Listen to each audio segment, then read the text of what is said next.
PS രഞ്ജിത്തുണ്ട് യെച്ചൂരിയുടെ വസതിയിൽ നിന്നും.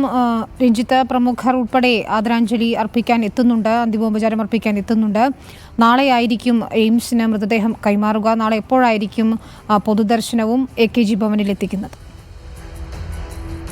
ഇന്ന് വൈകിട്ട് 4:15 എയിംസ് ആശുപത്രിയിൽ നിന്ന് വസന്തകുഞ്ചിലുള്ള അദ്ദേഹത്തിൻ്റെ വീട്ടിലേക്ക് സീതാറാം യെച്ചൂരിയുടെ ഭൗതിക ശരീരം കൊണ്ടുപോയത്. അതിനിടയിൽ JNUവിൽ മാത്രമാണ് ഒരു പൊതുദർശനം ഉണ്ടായിരുന്നത്. ഇന്ന് അദ്ദേഹത്തിന് ഏറ്റവും വികാരവായ്പുള്ള ഒരു യാത്രയയപ്പ് നൽകിയത് JNU ക്യാമ്പസായിരുന്നു. ആ ക്യാമ്പസിലെ SFI വിദ്യാർത്ഥി പ്രസ്ഥാനത്തിൻ്റെ നേതാക്കന്മാർ, ക്യാമ്പസിലെ വിദ്യാർത്ഥികൾ, അധ്യാപകർ, സീതാറാം യെച്ചൂരിയുടെ ഏറ്റവും അടുത്ത ആളുകളടങ്ങുന്ന ആ ക്യാമ്പസ്, സീതാറാം യെച്ചൂരിയുടെ ഏറ്റവും പ്രിയപ്പെട്ട ക്യാമ്പസ്, അദ്ദേഹത്തിന് ഏറ്റവും വായ്പുള്ള ഒരു യാത്രയയപ്പ് അവിടെ നൽകി. പ്രകാശ് കാരാട്ടും, ബൃന്ദ കാരാട്ടും, ജോൺ ബ്രിട്ടാസും, AA റഹീമും ഉൾപ്പെടെയുള്ള CPMൻ്റെ നേതാക്കന്മാർ JNU ക്യാമ്പസിലുണ്ടായിരുന്നു.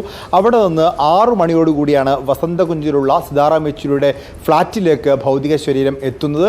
അവിടെ രാത്രി ഏറെ വൈകിയും അദ്ദേഹത്തിൻ്റെ ഭൗതിക ശരീരം കാണാൻ, അന്ത്യാഞ്ജലി അർപ്പിക്കാൻ വേണ്ടി ആളുകൾ എത്തിക്കൊണ്ടിരുന്നു. ദേശീയ നേതാക്കൾ അവിടേക്ക് എത്തിക്കൊണ്ടിരുന്നു. BJPയുടെ ദേശീയ അധ്യക്ഷൻ JP നദ്ദ അവിടേക്കെത്തി.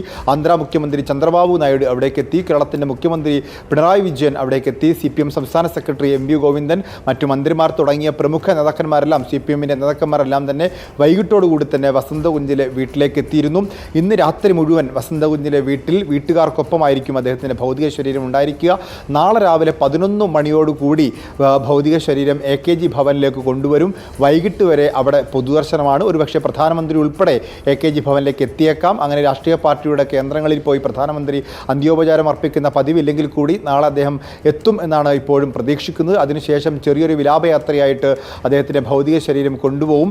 ഒരു 1.5 കിലോമീറ്റർ ഒരു വിലാപയാത്ര ഉണ്ടാവും. അതിനുശേഷം മറ്റു വാഹനങ്ങളെല്ലാം ഒഴിവാക്കി എയിംസിലേക്ക് അദ്ദേഹത്തിൻ്റെ ഭൗതിക ശരീരം വിട്ടുകൊടുക്കുന്നതിന് വേണ്ടി കൊണ്ടുപോകും. ഇത്രയുമാണ് അദ്ദേഹത്തിൻ്റെ അന്ത്യയാത്രയുടെ ചടങ്ങുകളായിട്ടുള്ളത്.